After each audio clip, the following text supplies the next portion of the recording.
दोस्तों, एक तरफ हमारे देश में जो टेलीविज़न चैनल्स आते हैं उसमें महिला सशक्तिकरण की बात की जाती है, लेकिन आपको जानकर हैरानी होगी कि इसी महिला सशक्तिकरण वाली इंडस्ट्री में जब लड़कियां काम करने के लिए आती हैं अभिनेत्री के तौर पर, तो उनका किस तरह से शोषण किया जाता है। हाल ही में एक टीवी अभिनेत्री हैं माही विज, इन्होंने अपने कास्टिंग काउच के एक्सपीरियंस को शेयर किया है एक इंटरव्यू में। इन्होंने ये कहा कि इन्हें एक शख्स ने मिलने के लिए बुलाया कि वो काम देगा, वो शूटिंग कोऑर्डिनेटर है,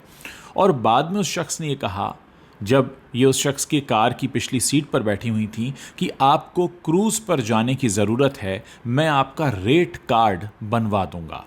आप समझ सकते हैं कि ये सुनने के बाद माही विज को कैसा लगा होगा। और जिस वक्त ये सब बातें हो रही थीं उस वक्त माही विज और उनकी छोटी बहन उनके साथ बैठी थी। उनका कहना था कि उन्होंने पूछा कि किस तरह का काम करना होगा, तो उस शूटिंग कोऑर्डिनेटर ने ज़ोर देकर कहा, जब मैं आपको क्रूज़ पर जाने के लिए कह रहा हूँ, रेट कार्ड की बात कर रहा हूँ, तो आपको समझ जाना चाहिए कि आपको वहाँ किस तरह की परफॉर्मेंस देनी है। इतना सुनने के बाद माही विज को समझ में आ गया कि यहाँ मामला क्या है, और उसके बाद वो वहाँ से उठी और फिर सीधे निकल गई और फिर कभी उस शख्स से दोबारा नहीं मिली। दोस्तों, ये तो एक किस्सा भर है, और जो माही विज जो अब एक बड़ा नाम बन गई, तो उन्होंने एक किस्सा आपको सुना दिया। ज़रा सोचिए उन हज़ारों लाखों नामों के बारे में जो कभी अपनी पहचान नहीं बना पाए और इस तरह से उनका शोषण किया गया। आज वो अपनी कहानियाँ किसी को सुना भी नहीं सकते, किसी को जाकर बता भी नहीं सकते कि उनके साथ क्या हुआ है।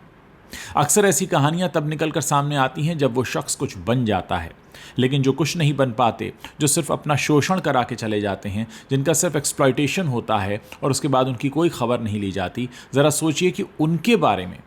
उन पर क्या बीतती होगी। दोस्तों, ये बॉलीवुड का वो काला सच है जिस पर समय समय पर बहुत सारे लोग बात करते रहे हैं, समय समय पर बहुत सारे लोगों ने बहुत कुछ कहा है, लेकिन फिर भी ये गंदगी आज भी बॉलीवुड के साथ चिपकी हुई है। और आज भी जो स्ट्रगल करने के लिए लड़कियां आती हैं छोटे शहरों से मुंबई में, उन्हें इस सब का सामना करना पड़ता है।